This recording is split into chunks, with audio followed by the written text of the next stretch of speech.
Masakit na nga pero pinipilitan mo pa. Yun ang problema eh.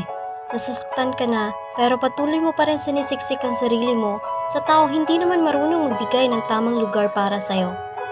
Alam mo, ang hirap aminin na minsan tayo mismo ang dahilan kung bakit hindi tayo makamove forward. Kasi kahit kitang-kita na nating hindi tayo kayang piliin, umaasa pa rin tayo. Kahit ilang beses nang ipinakita na hindi tayo priority, nag-stay pa rin tayo. Bakit? Kasi mahal natin. Kasi umaasa tayo na baka isang araw, mapagod din siyang saktan tayo at piliin naman tayong mahalin ng tama. Pero ang sakit no, kasi habang hinihintay mo siyang magbago, ikaw naman unti-unting naubos. You keep adjusting yourself para lang mag-fit sa buhay niya. Ikaw lagi umitindi, ikaw lagi nag-a-adjust sa mood niya, sa oras niya, sa availability niya. Tapos kapag ikaw na yung nangangailangan, biglang wala siya. Biglang hindi niya kayang gawin yung mga bagay na ikaw.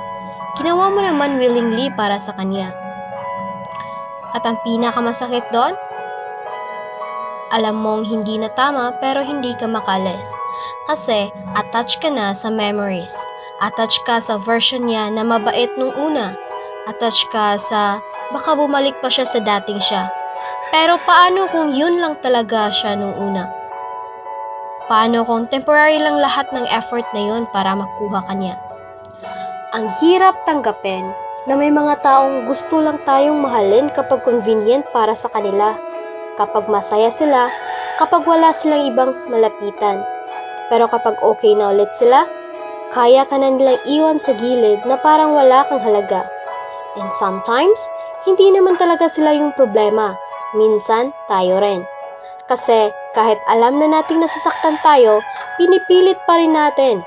Pinipilit nating magstay sa sitwasyon na malinaw namang hindi na healthy para sa atin.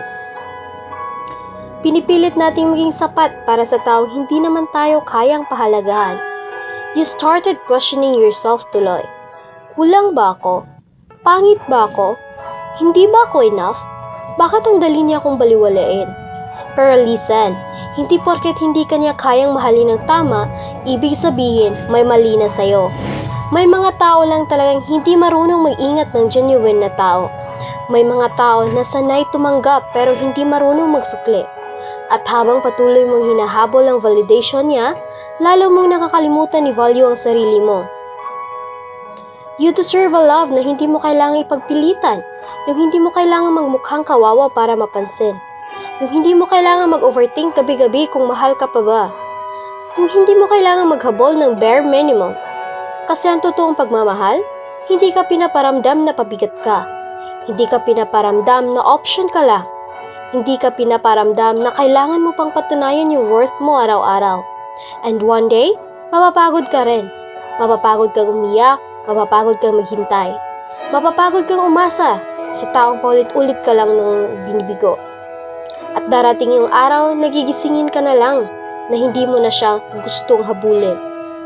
Hindi dahil wala ka ng pake, kundi dahil napagod ka ng masaktan. And that's okay. Kasi minsan, ang pinakamagandang paraan ng pagmamahal sa sarili ay ang pag-alis sa bagay na ulit-ulit kang dinudurog. Hindi selfish ang piliin ang sarili mo. Hindi masama ang umalis kapag sobra ka nang nasaktan. At lalong hindi kahinaan ang napagod. Remember this, hindi mo kailangang magsiksik ng sarili mo sa puso, ayaw naman talaga magbigay ng espasyo para sa'yo. Because the right people, they won't make you beg for love. They won't make you question your worth, and they will never make you feel unwanted.